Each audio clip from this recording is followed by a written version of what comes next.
안녕하세요. 가끔은 숫자 하나가 내 존재 전체를 흔드는 것 같을 때가 있죠.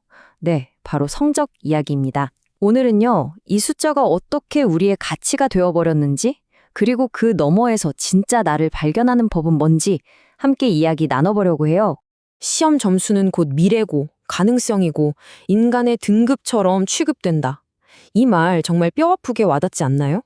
꼭 세상이 우리한테 딱 그렇게 말하는 것 같잖아요. 생각해보면 우리가 수영을 좀 못하거나 그림을 잘 못 그린다고 해서 내 존재가 흔들리진 않거든요. 근데 유독 이 성적 앞에서만큼은 한없이 작아지곤 하죠. 자, 그럼 진짜 궁금한 건 이거예요. 도대체 왜 우리는 이 숫자 하나에 온 감정의 롤러코스터를 타고 이렇게까지 예민하게 반응하는 걸까요? 그 밥을 지금부터 하나씩 파헤쳐 보겠습니다.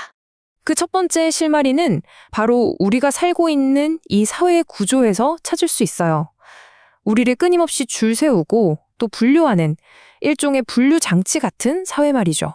우리 사회에는요, 마치 정답인 것처럼 여겨지는 보이지 않는 성공 공식이라는 게 있어요. 알게 모르게 어릴 때부터 우리는 이 공식을 머릿속에 계속 주입받아 왔죠. 먼저 좋은 대학을 들어야 하고, 고학년이면 괜찮은 구에 안정적인 직장을 가져야 하는 거고요. 바로 이거죠. 최고의 성적을 받고 최고의 대학에 가서 최고의 직장을 구하면 이른바 성공한 인생을 살 수 있다는 믿음. 이게 계속 반복되다 보니까 성적은 그냥 점수가 아니라 꼭 내 생존 가능성을 알려주는 지표처럼 느껴지게 된 거예요. 바로 이런 구조 안에서 교육은 순수한 배움 그 자체라기보다는 사람들을 골라내고 등급을 매기는 분류장치 역할을 해버리는 거죠.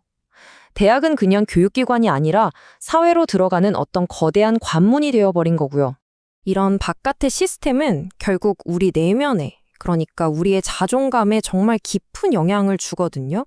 그러다 보면 우리도 모르는 사이에 조건부 자존감이라는 덫에 꼼짝없이 갇히게 됩니다. 여기서 우리 마음속에서 아주 이상한 도약이 일어나요. 이번 시험을 못 봤다는 건 그냥 객관적인 사실이잖아요. 근데 이게 어느 순간 나는 글렀어, 혹은 나는 실패자야 라는 감정으로 확 점프해버리는 거죠. 성적이라는 결과가 어느새 나라는 존재 자체랑 딱 붙어버리는 거예요. 결국 우리는 스스로를 이렇게 생각하게 돼요. 나는 잘해야만 괜찮은 사람이야. 이게 바로 입시 중심의 사회 구조가 만들어내는 조건부 자존감의 가장 선명한 얼굴입니다. 근데 여기서 진짜 중요한 게 있어요. 혹시라도 이렇게 느끼는 나 자신을 탓하고 있다면 그럴 필요가 전혀 없다는 거예요. 이건 여러분이 약해서가 아니라요. 우리가 속한 이 시스템이 만들어내는 아주 자연스러운 특징이라는 걸 꼭 기억해 주세요. 프랑스의 사회학자 피에르 부르디에도 이런 말을 했어요. 학교가 겉보기엔 되게 공정해 보이지만 사실은 그 학생의 가정 환경이나 문화 자본 같은 것들에 크게 영향을 받는다고요. 다시 말해, 여러분의 점수는 순수하게 여러분 개인의 능력만 보여주는 게 아니라 여러분이 처한 여러 환경과 상황이 함께 담겨 있을 가능성이 아주 높다는 거죠. 자, 그럼이 이 거대한 구조 속에서 우리는 어떻게 해야 내 자존감을 지키고 이 덫에서 빠져나올 수 있을까요? 지금부터 그 구체적인 방법들을 한번 알아볼게요. 더 단단한 나를 만들어줄 3가지 연습법입니다. 첫째, 나와 결과를 분리하는 연습. 둘째, 내가 비교 모드에 들어갔다는 걸 알아차리는 연습. 그리고 셋째, 비생산적인 시간을 소중하게 여기는 연습.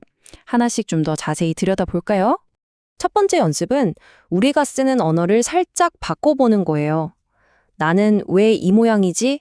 같이 나 자신, 즉 내 존재를 탓하는 말 대신에 이번 시험에선 이 부분이 좀 어려웠구나 처럼 결과를 분석하는 말을 쓰는 거죠. 이렇게 존재의 언어를 결과의 언어로 바꾸는 것만으로도 우리 자존감의 구조는 조금씩 바뀌기 시작할 거예요. 두 번째는요, 비교하는 마음을 그냥 알아차려주는 거예요. 친구가 시험 잘 봤다는 소식에 괜히 마음이 불편해질 때 나는 왜 이렇게 꼬였지? 하고 자책하지 마세요. 대신에 지금 내 마음이 비교 모드에 들어갔구나 하고 그냥 알아주는 거죠.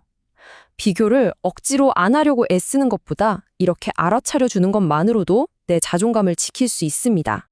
자, 마지막 세 번째 연습은 성과 없는 시간을 견뎌보는 거예요. 어떤 결과물로 증명되지 않는 시간들, 예를 들면 생산성 없는 취미나 누구한테 보여주지 않아도 되는 나만의 노력 같은 것들이요. 경쟁사회에선 이런 시간이 좀 불안하게 느껴질 수도 있어요. 근데 놀랍게도요, 바로 그 시간이 조건 없는 자존감을 회복시켜주는 가장 중요한 열쇠가 되거든요. 물론이죠. 우리 모두 잘하고 싶고 인정받고 싶어요. 그 마음 되게 자연스럽고 건강한 욕구입니다. 하지만 이것만은 꼭 기억하세요. 우리가 잘해야만 괜찮은 존재는 아니라는 거예요. 이 사회는 우리에게 끊임없이 물어봐요. 그래서 몇 등급인데 하고요. 하지만 있잖아요. 우리는 더 이상 이 질문에 휘둘릴 필요가 없습니다. 이제 우리가 스스로에게 던져야 할 진짜 질문은 바로 이거예요. 나는 점수 말고 또 어떤 가치를 가진 사람일까? 이 질문을 스스로에게 되뇌는 바로 그 순간 우리는 성적이 아닌 나의 존재 자체로 단단히 서는 연습을 시작하게 되는 겁니다.